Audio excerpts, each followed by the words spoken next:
And I always, in an investigation interview, I always ask people, even though they've been as thorough as you have, in summary fashion, what was your intent and purpose of your article with the cartoon illustrations published on February 27, 2006?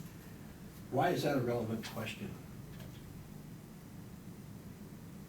Under section 3(1)(a), it talks about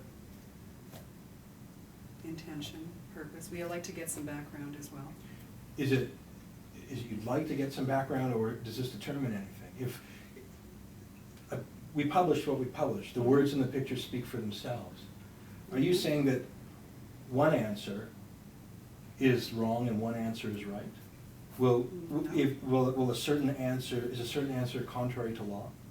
No. So if I were to say, hypothetically, that the purpose was to instill hatred, incite hatred, and cause offense, are you saying that's an acceptable answer? I have to look at it in the context of all the information and determine if it was indeed.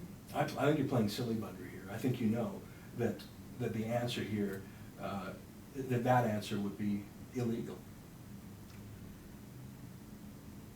Anything is possible, I guess, but again, I look at it, this kind of Section 3 case takes a lot of analysis, so there's a lot of things I have to look at. That piece of information is just one. My answer to your question is as follows. We published those cartoons for the intention and purpose of exercising our inalienable rights as free-born Albertans to publish whatever the hell we want, no matter what the hell you think. I've probably given 200 interviews with people other than the state where I give a very thoughtful and nuanced expression of my intent. But the only thing I have to say to the government about why I published it is because it's my bloody right to do so. And it's my right to do so for reasonable intentions, and it's my right to do so for extremely unreasonable purposes. I refuse to concede to you that what my political thoughts in my mind are, or my heart are, will determine whether or not an artifact is legal or illegal. We published that magazine. It speaks for itself.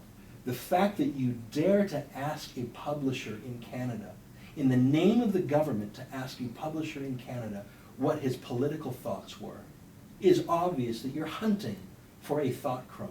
And I am not going to answer you in a minimal way. I'm not going to say, please, master, I was most reasonable, let me off the hook. I published those cartoons to use the maximum freedom allowed. And so I state to you, I published it without reservation. I published it in the most unreasonable manner.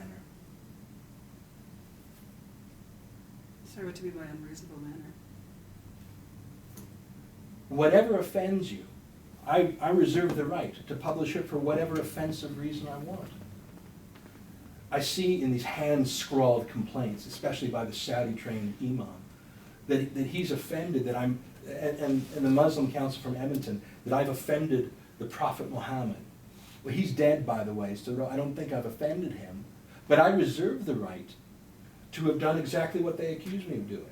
I've given 100 interviews where I said what I actually was doing.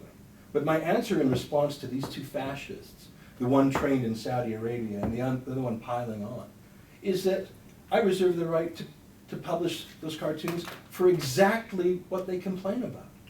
I reserve the right to publish the cartoons to do every offensive thing that they claim was in my heart.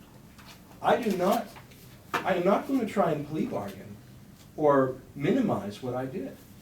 I have the full right to do everything in here they accuse me of. I am not a racist. I'm not anti-Muslim.